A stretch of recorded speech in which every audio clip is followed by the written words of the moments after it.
Assalamualaikum warahmatullahi wabarakatuh. Perkenalkan, nama saya Nanda Pradana Aju Pangestu. Saya dari program studi Tadris Kimia UIN 1 Tulungagung. Di sini saya akan menjelaskan mengenai diagram Frost, diagram Latimer, dan juga diagram Porpix. Yang pertama, saya akan menjelaskan mengenai diagram Latimer. Dalam diagram Latimer, bentuk unsur yang paling teroksidasi akan berada di sebelah kiri dengan bilangan oksidasi yang lebih rendah berturut-turut di sebelah kanan.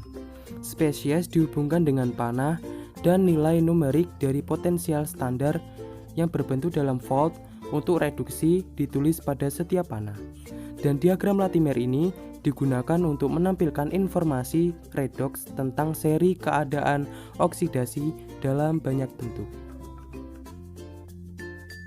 Berikut adalah contoh diagram Latimer dari unsur Cr atau krom.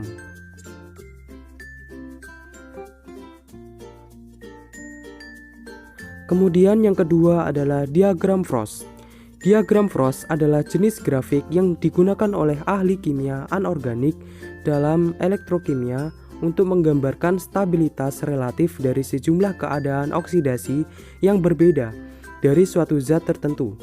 Diagram Frost biasanya dibuat dalam keadaan pH 0 jika keadaan asam dan pH 14 jika dalam keadaan basa. Diagram Frost ini juga berguna untuk memberikan kesimpulan tentang sifat reduksi dan sifat oksidasi secara visual tanpa perhitungan. Berikut adalah contoh diagram Frost dari unsur Cr atau krom. Dari diagram Frost unsur Cr atau kromium ini dapat kita baca sebagai berikut. Pada keadaan asam, spesies Cr3+ merupakan spesies yang relatif lebih stabil dibandingkan dengan spesies yang lain. Kemudian dalam suasana basa, spesies CrO42- merupakan spesies yang paling stabil daripada spesies yang lainnya. Kemudian dalam suasana asam, spesies Cr2O72- merupakan spesies dengan daya reduksi terkuat. Hal ini dikarenakan spesies Cr2O72- merupakan spesies dengan nilai E0 paling tinggi. Dalam diagram ini, spesies Cr2O72- terletak di pojok kanan atas. Kemudian, dalam suasana asam, spesies yang berada di atas garis merah putus-putus biasanya akan mengalami disproporsionasi. Yang terletak di atas garis merah adalah Cr4 dan Cr5. Dan spesies yang terletak di paling kiri yaitu spesies Cr merupakan spesies yang dapat menjadi reduktor yang paling baik di antara spesies yang lain.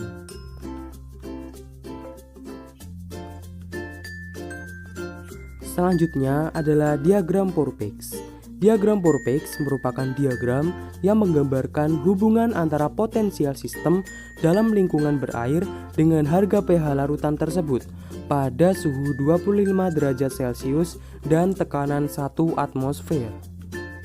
Diagram ini juga digunakan untuk menunjukkan keadaan di mana suatu logam terkorosi, tahan korosi, dan pasif.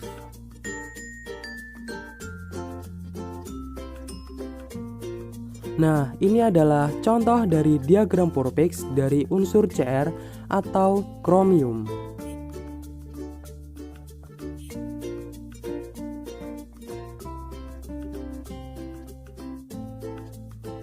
Selanjutnya adalah penerapan dari diagram Frost, diagram Latimer, dan juga diagram Porpix.